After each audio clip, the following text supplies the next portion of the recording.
Okay, welcome everybody, and thank you for joining us today for our webinar about recycling and composting for Alameda County businesses. My name is Christina Zainalova, and I'll be hosting today's webinar together with Terry Ng.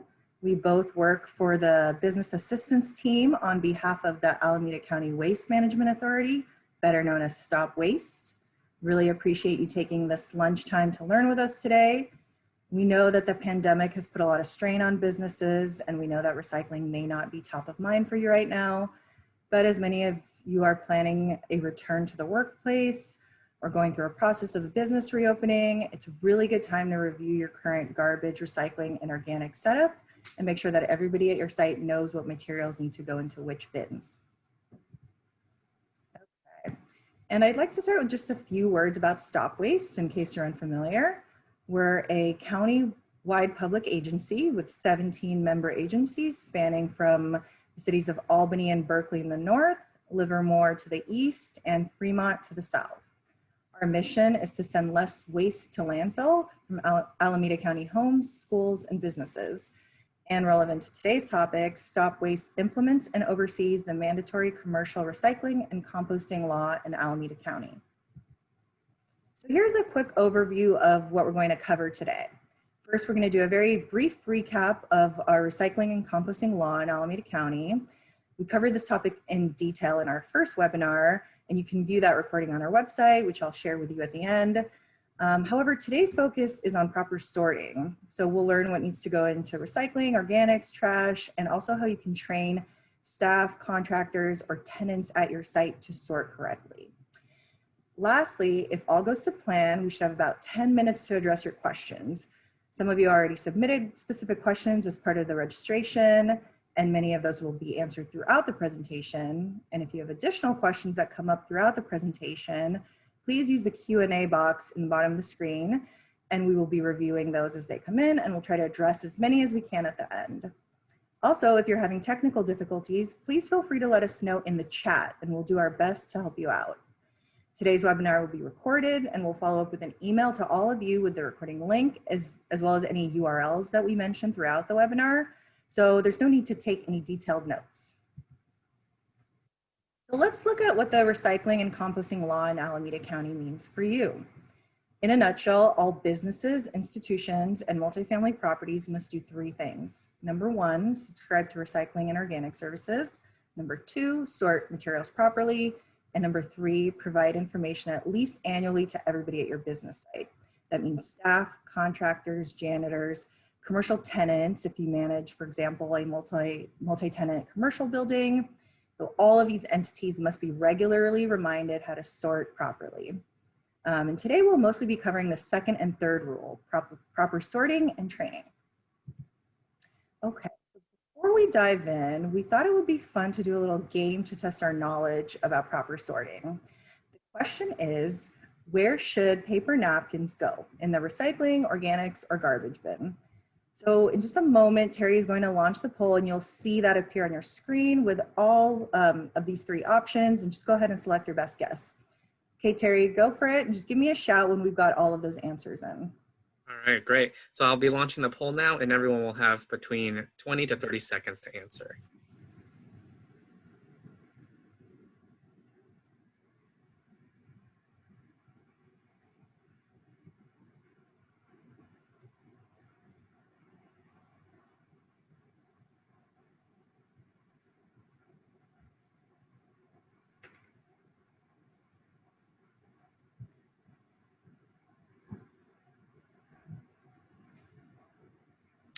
All right, and I'm going to end the polling now. Okay. So thanks for submitting your responses. Results are in. It looks like 79% of you got that right. Paper napkins go into the organics cart. Although they're paper, they don't go into the recycling bin because the paper fibers and paper napkins and paper towels are really thin and short. And they can't be made back into paper. Plus, food residue can affect the quality of recycled paper. But fortunately, they can be composted very nicely. Okay, got a next question for you. Where should plastic utensils and straws go? In the recycling, organics, or garbage bin? Again, you're going to see those options pop up on your screen, and just go ahead and take your best guess. Terry, let me know once we got those in, please. Sounds good. Launching now.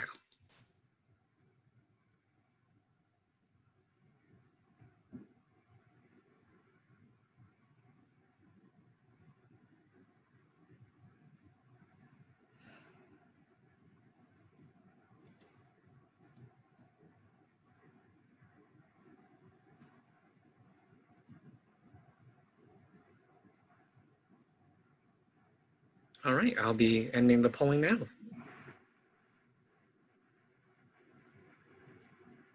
Okay. Great, we got the results, and wow, 80% of you guys got it right. Plastic utensils and straws go into the garbage, not into the recycling, because they're too small to be recycled. Great job, everyone. So here's a peek at where our recyclables go after they get collected from the curb. This is where they get sorted and baled to be sold and made into new products. So items like utensils, straws, plastic ramekins, they're just too small to be captured during the sorting process and really end up taking kind of the long way to the landfill. So remember, no plastics smaller than 4 inches, which is roughly the size of your fist, in the recycling bin. Okay, and last question for you. Where should fruit cores and peels go? In the recycling, organics, or garbage bin? Just again, you're gonna see that pop up and select your best guess. All right, launching now. Thank you.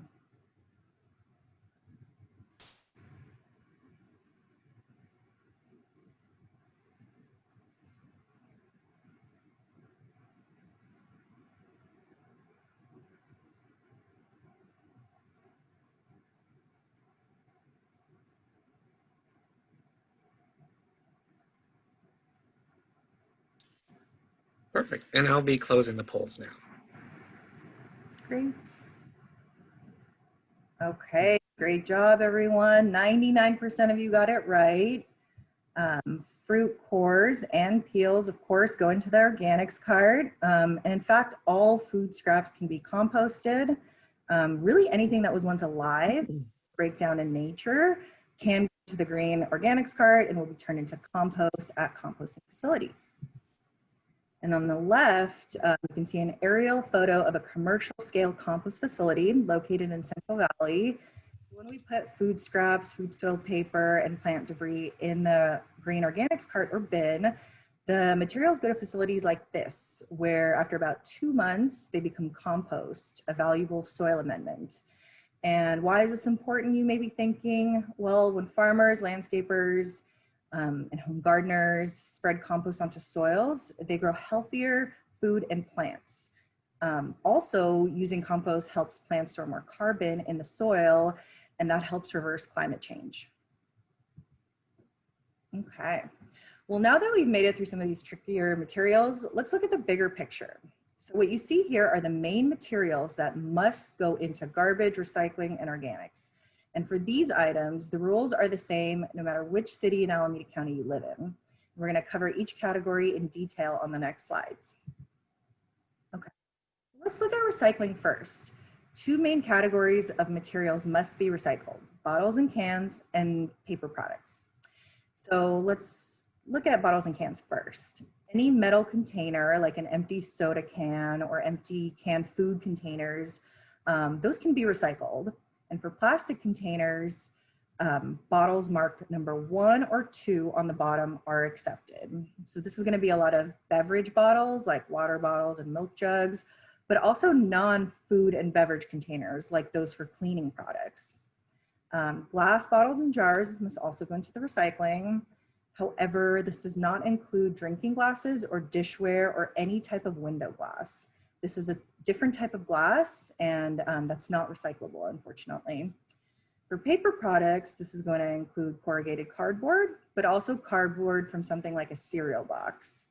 The paper category also includes newspaper, white office paper, and other clean recyclable paper like envelopes, magazines, junk mail, paper files, paper bags, and so on. So all of that can be recycled. And please note that we don't want any paper napkins or paper towels in recycling, as we pointed out earlier in our quiz. And do you remember where those paper napkins must go instead? Yep, they go into the organics bin to be composted. So here's a full list of what needs to be composted under the law. Any discarded food must be placed in the organics bin. That includes those fruit peels that we discussed earlier, but also a lot of other organic materials, including any kind of food trimmings, bones, eggshells, spoiled foods, leftovers and scraps from plates, and any other discarded foods. Also included is food soiled paper. And in addition to paper napkins and paper towels, that also includes any paper that's not clean and dry. So for example, a paper bag that's greasy from holding something like, say, donuts or maybe a pizza box. In addition to paper towels from kitchens, paper towels from bathrooms can also be placed into the organics cart. And lastly, of course, we've got green waste from landscaping and other plant material. We call it plant debris. That must go into the organics cart as well. And that's going to include grass clippings, leaves, tree branches, wilted flower bouquets, and anything like that. Okay, so moving on to garbage bin. So what you see here does not include everything that your business may generate that must go into the trash, but it's really a collection of materials that we often see placed incorrectly into recycling and organics when they really should be going in the trash.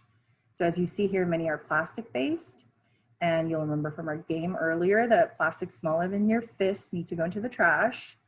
Plastic wrap, rubber gloves, foam plastics like foam cups, or shipping materials like foam peanuts, those are all garbage. And none of these are recyclable in the curbside bins in Alameda County, and they actually hurt and contaminate the sorting and recycling process. Okay. You've probably noticed that some materials you currently recycle and compost weren't listed on the slides we just covered. That's because we covered all of the items that must be recycled and composted under the law in all cities in Alameda County, but there are more materials your city may or may not accept in recycling and organics. So some of these additional items vary by city and your collection service provider.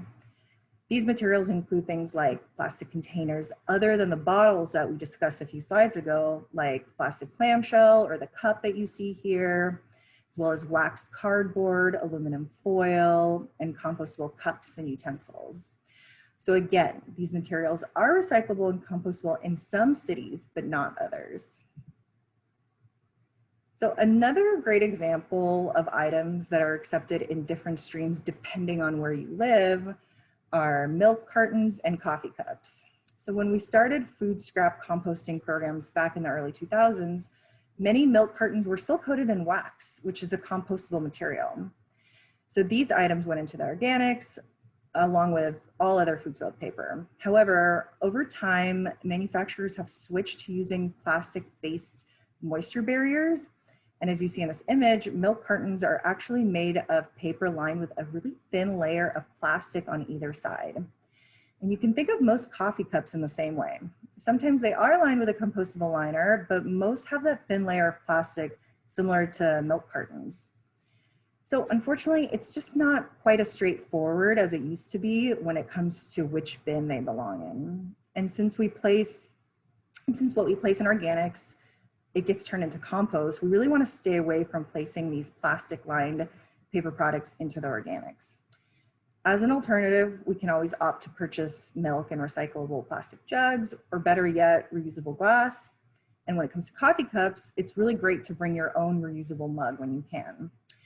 So I know that all of this can get a little confusing, especially if you live and work in two different cities in Alameda County, but I'm really excited to show you a new tool that lets you look up exactly what is and what is not accepted by individual city. So you can access this tool on our website, recyclingrulesac.org, and I'm actually gonna pull this up for you right now, and we'll also be including it in a link in the follow-up email. So I'm going to just switch over and demo this for you.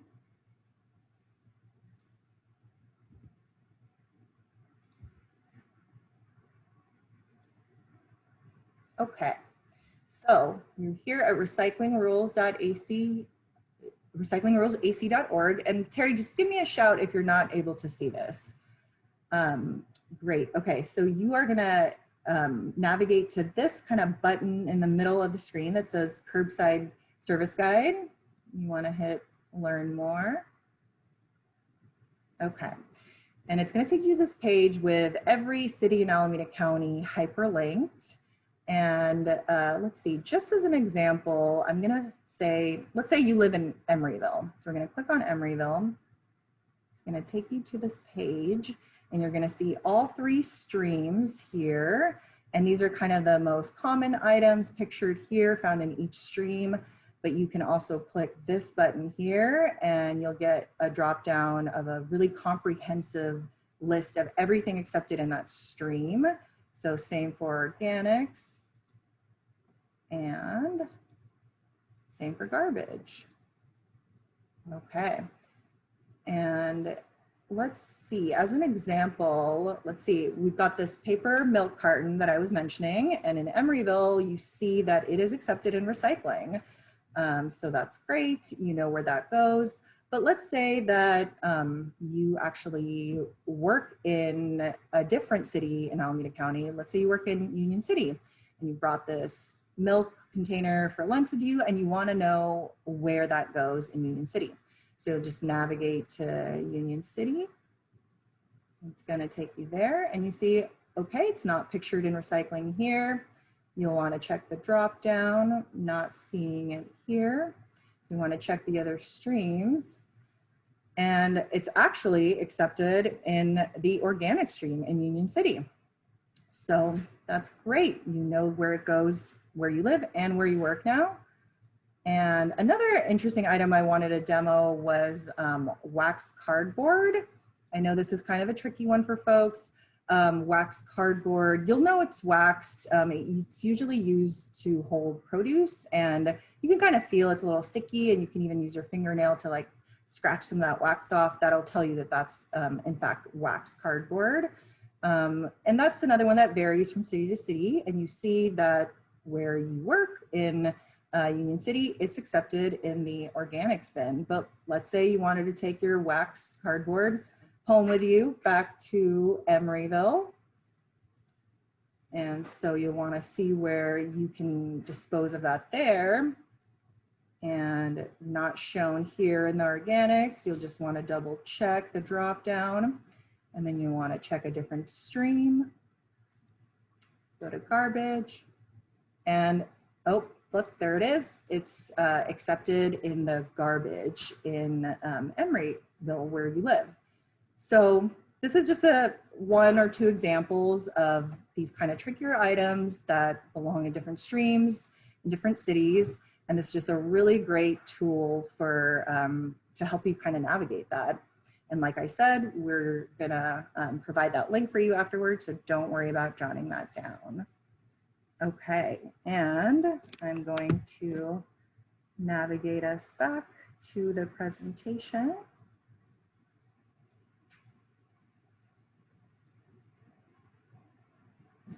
There we go. Okay, great. All right, well, now that we've gone into detail on what is or what isn't recyclable in your city, let's talk briefly about how clean your recyclables have to be.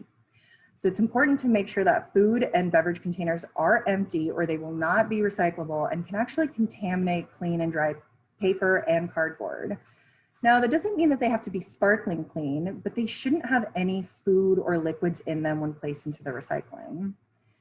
Liquids should be poured out, and I always recommend turning the bottle upside down and giving it a couple shakes, putting the cap back on, and then tossing it into recycling. But for more gooey foods like, say, jam or peanut butter, we do ask that you scrape or wipe out the container, and you can use a paper towel for that, and then just place that food-soiled paper towel into the organics bin when you're done.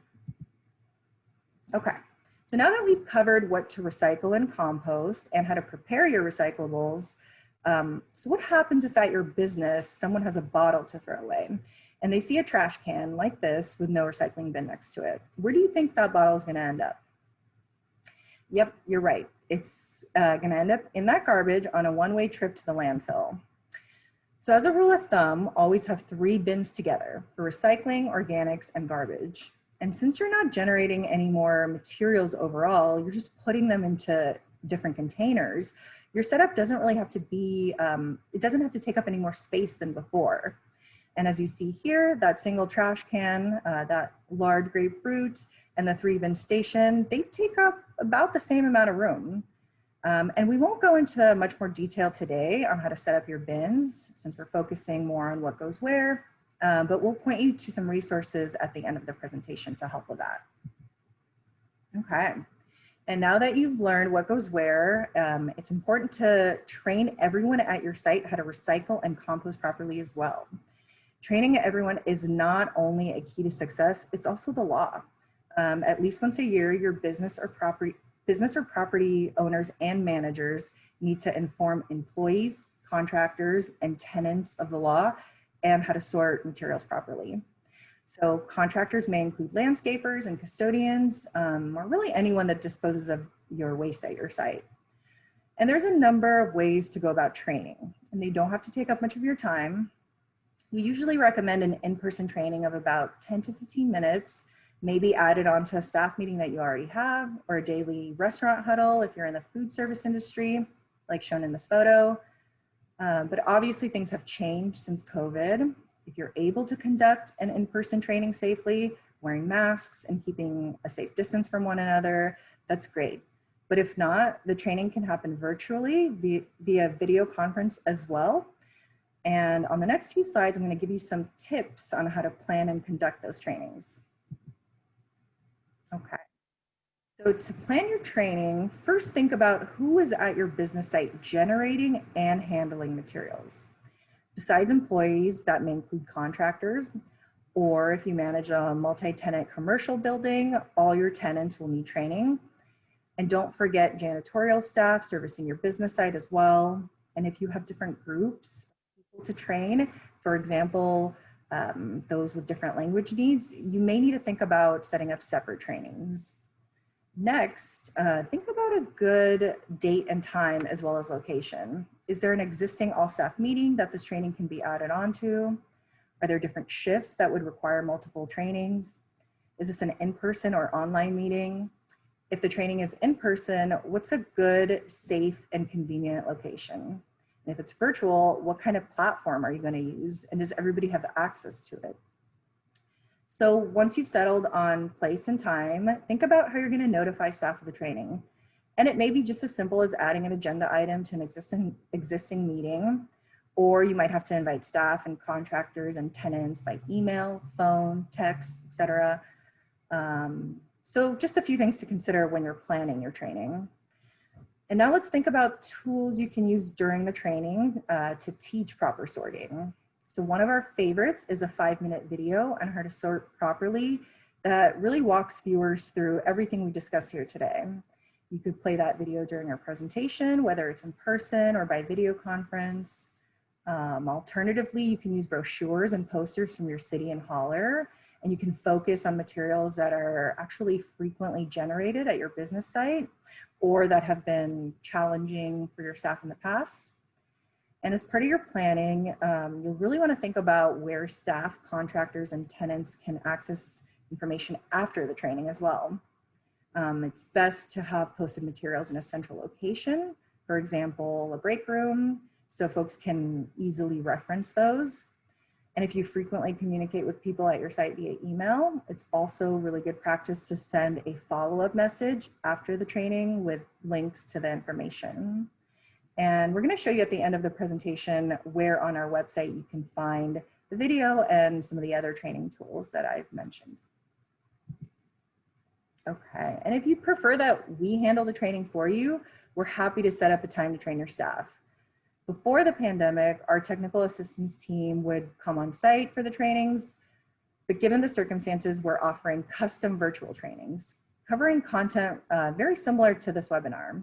So you can request a training at the link on this slide, or we can include that in our follow-up email to you as well.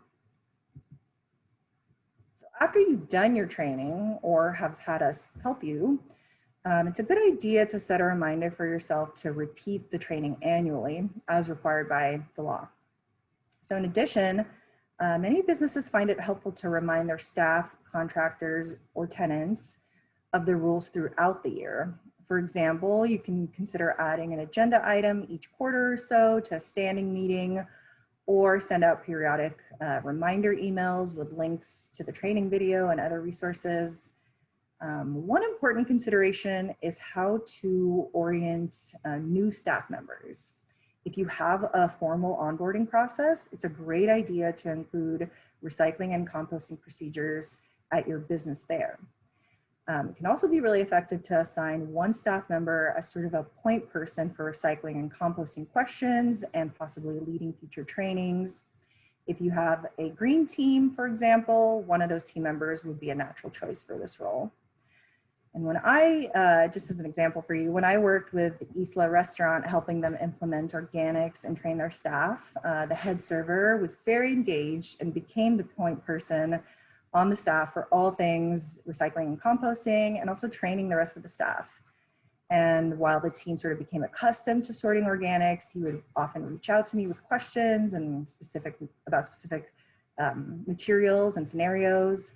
And then he would relay that to his team. So identifying your team's recycling and composting champion can be really useful for ensuring ongoing training and kind of getting full buy-in from the team.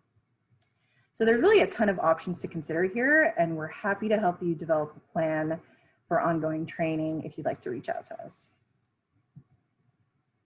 Okay, we're getting close to the end of the presentation. And I'm going to open the floor up to some comments and questions in just a moment, but I just wanted to take you back to recyclingrulesAC.org, where we just were visiting that resource tool. And this time I'm going to direct your attention to some support materials. So hang tight with me just one moment. I'm going to navigate back there.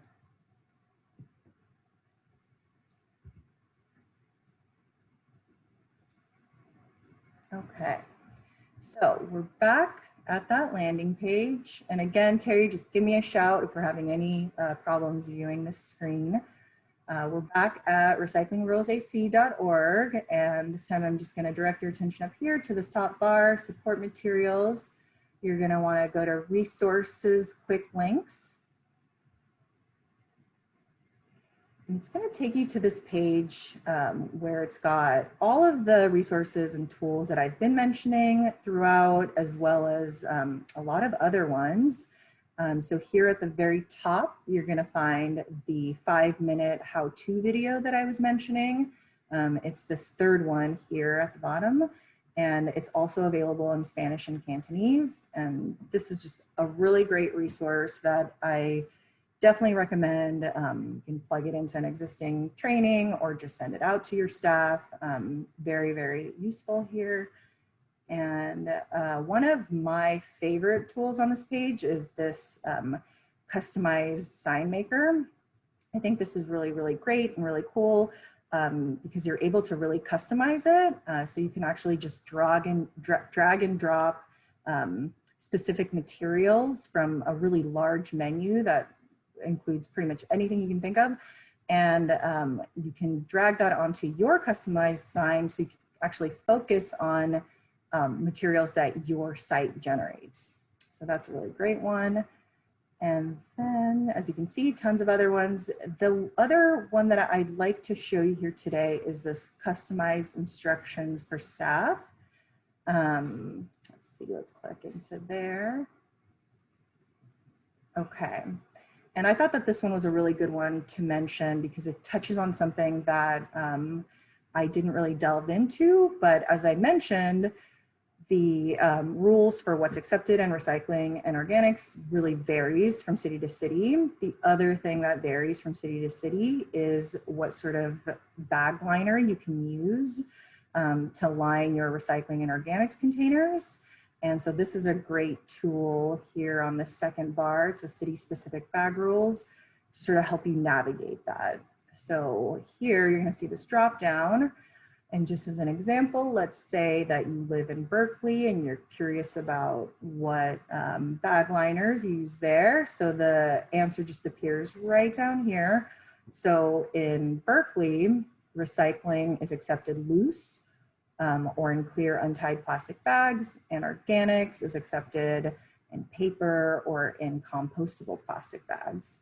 And just a note about compostable plastic bags, if you are using those, just make sure that they are BPI certified. So you'll want to look for the word compostable, BPI certified, and this seedling logo, just to make sure that you are indeed using the right type of compostable bag. And so yeah, really great tool. Make that easy for you. Another thing I quickly want to show you, it's just a little shortcut. If you don't want to take that long route that I showed you, you can just go to recyclingrulesac.org/ and just type in bags. And it's just going to take you directly to that second tab, and you'll choose the city. So it's just a quicker way of getting there. And again, don't worry, we'll provide all these links to you so you do not have to remember that. Okay, and I'm going to navigate us back to our presentation. Just one moment.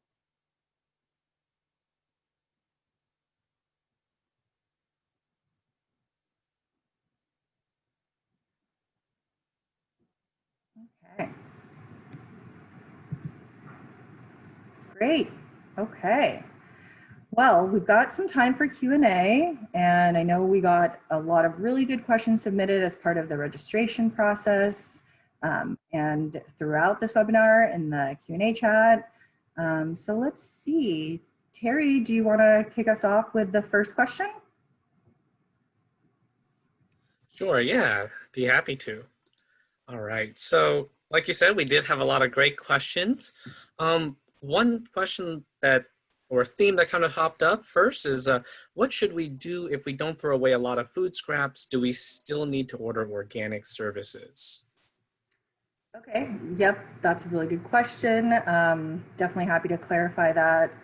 So yeah, we completely understand that it doesn't make sense for every business to get that third organics bin.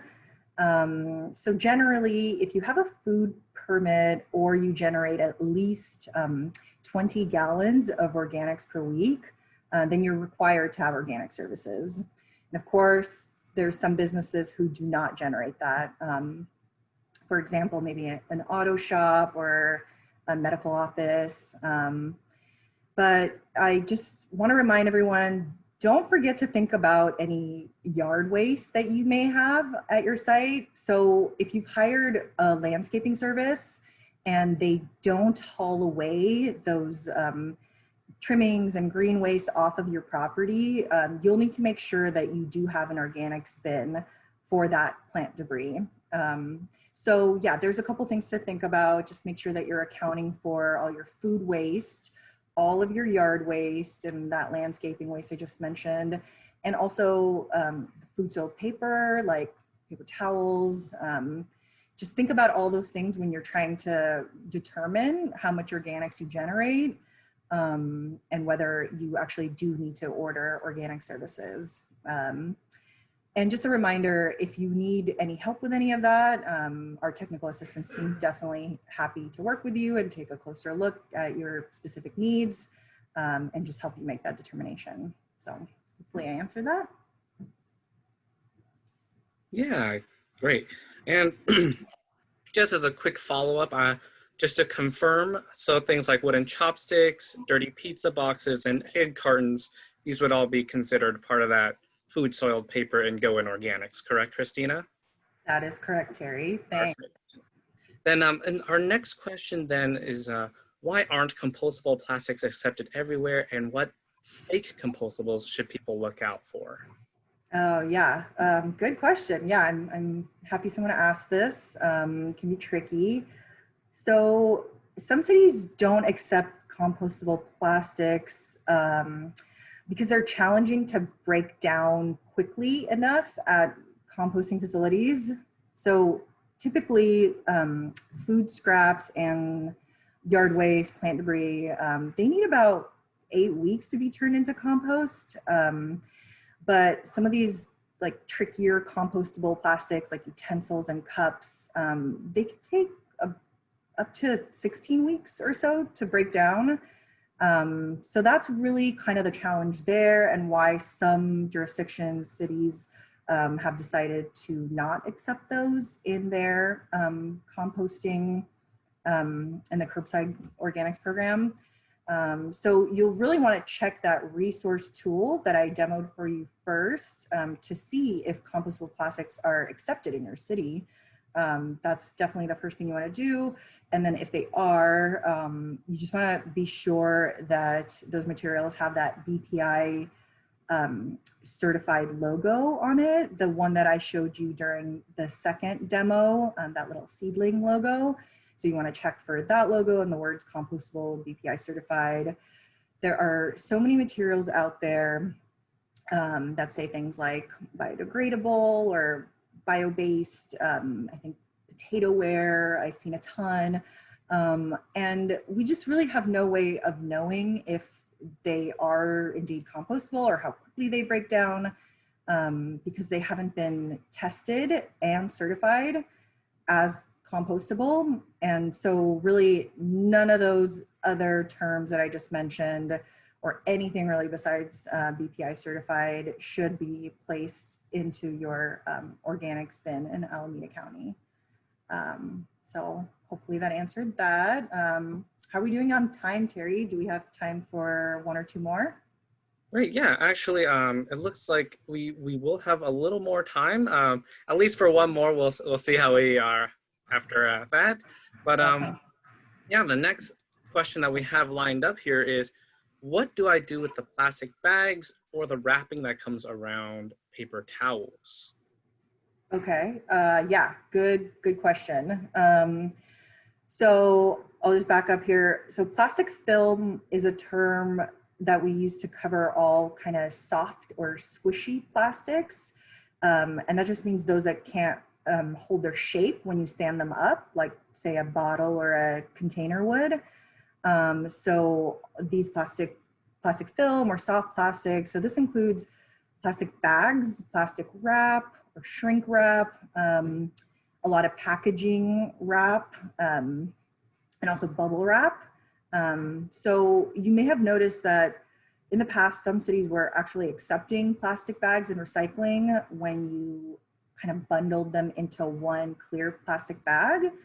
I believe a lot of cities call this the bag of bags program. And you've also maybe noticed that a lot of cities aren't doing that anymore.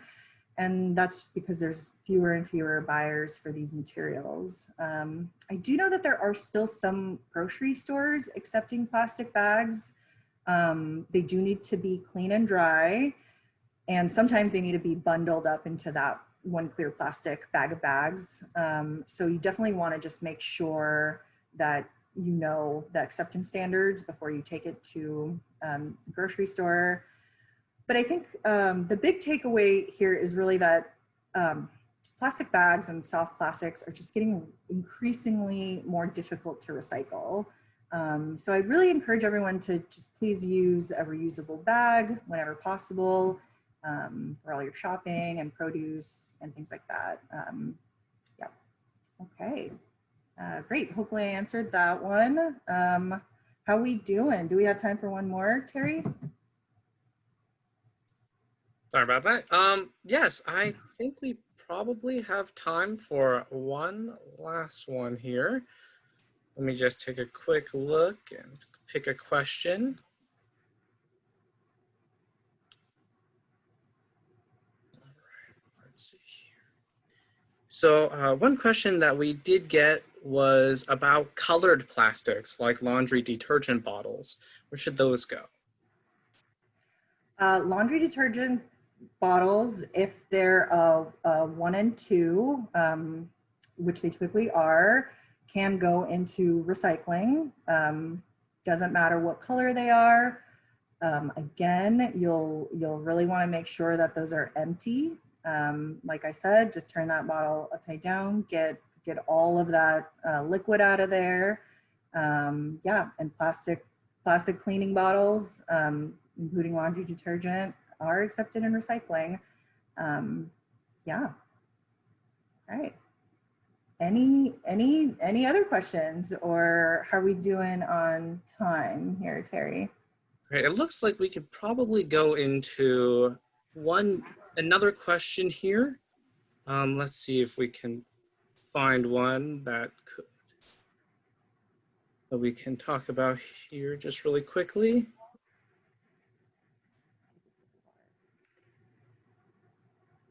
All right. So we had one question here is, can plastic, metal, glass, these types of recycling materials go into a trash bag and go into the plastic bins, or should recyclable materials be placed into the container directly without the trash bag? Yeah, that's a really good question, and that's definitely something that you'll want to use that the bag tool that I was showing you, that I was demoing for you, because like I said, it's really going to vary from city to city. Some cities are okay with an untied, a lot of the time, plastic liner. Some cities, they need you to put that in loose. So again, that tool is really going to come in handy there. And like I said, we'll definitely provide that for everybody. I know it was kind of difficult to navigate to, but we'll send that link out for everybody. So you'll just want to check there for questions like that. Cool. Okay. Anything else, Terry? No, I think that will probably wrap up our Q&A session. That being said, we did have a lot more questions in the chat and the Q&A, which we probably won't be able to get to today, but we will be addressing in follow-up emails. So be looking out for those. Awesome. Okay. Yeah. Thanks, Terry. And thanks for everyone for submitting all these great questions. And like Terry said, we weren't able to get to all of them, but I really encourage everyone to email me directly. My email's up on the slide, or you can actually just respond to the follow-up email that you'll be getting later today. And that'll also include a link to this recording. And lastly, in just a moment, you're going to see a very short survey pop up on your screen. We really appreciate your feedback on today's webinar, and just big thanks again for spending your lunchtime learning with us about recycling and composting, and have a great rest of your day. Thank you all.